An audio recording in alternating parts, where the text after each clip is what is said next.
Today, we are going to discuss a very important topic in engine operation and machinery management: why bearings fail and how we measure bearing clearance on ships. Bearings are absolutely critical components, and bearing failure is not only disruptive but also extremely expensive. In fact, according to the Swedish Club report, bearing failures can cost an average of 1.6 million US dollars per claim, mainly because the damage often spreads to associated components such as the crankshaft. So, let's break down the main reasons why bearings fail.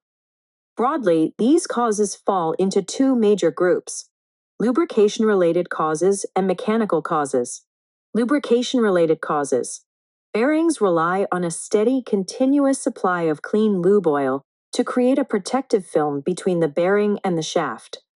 Any disturbance in the quality or quantity of this oil can cause bearing failure. First, we have contaminated oil. If the fine filters malfunction, small dirt particles or other impurities can pass through, and these particles can scratch or damage the bearing surface. Next, we have water contamination. Water mixed with lube oil reduces lubrication efficiency. This can lead to corrosion or erosion on the bearing surface. And then we have insufficient oil supply. Without proper oil flow, heat cannot dissipate. The bearing metal overheats, creating localized hot spots, and this eventually leads to failure. Mechanical causes. Mechanical causes are usually linked to improper bearing clearance or incorrect installation. Let's begin with insufficient bearing clearance. When oil temperature is high, viscosity reduces.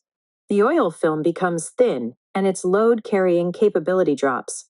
If the clearance is too low, the oil cannot circulate effectively. The bearing overheats and hot spots develop on the surface. On the other hand, excessive bearing clearance is equally problematic. Too much clearance lowers the internal oil pressure in the bearing. This can result in downstream bearings being starved of oil. Excessive clearance also causes knocking or hammering between the bearing and the shaft, leading to mechanical damage. Modern engine considerations. In modern engines, we use thin shell bearings. Unlike conventional bearings, thin shell bearings cannot be repaired. If they're damaged or if the clearances are incorrect, the only option is to replace them. Clearances in modern systems are extremely critical, typically around 0.00075 to 0.001 millimeters per mm of journal diameter. Additionally, in engines where crosshead bearing oil is supplied through both main and bottom end bearings, the oil pressure naturally drops as it travels downstream, so the crosshead bearings may require slightly higher clearance for proper oil flow. Measurement of bearing clearance on ships. To avoid bearing failure, regular checking of bearing clearance is essential.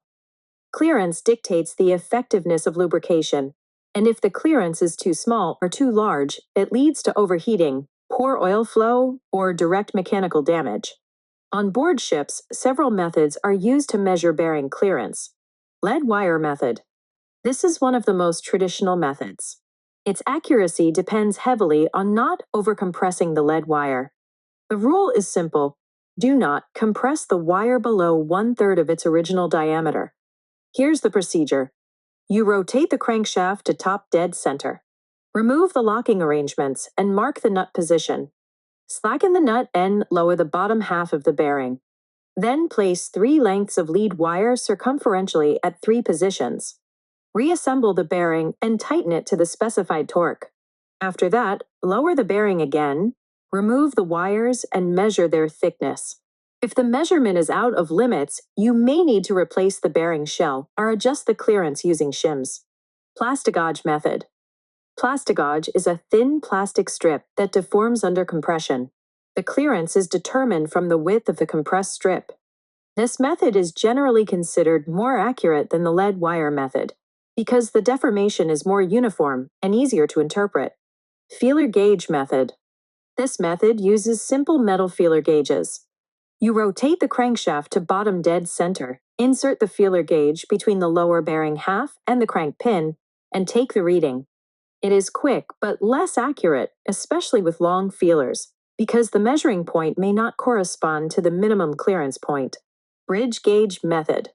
The bridge gauge is mainly used to measure main bearing wear. It depends on bedplate condition and crankshaft rigidity.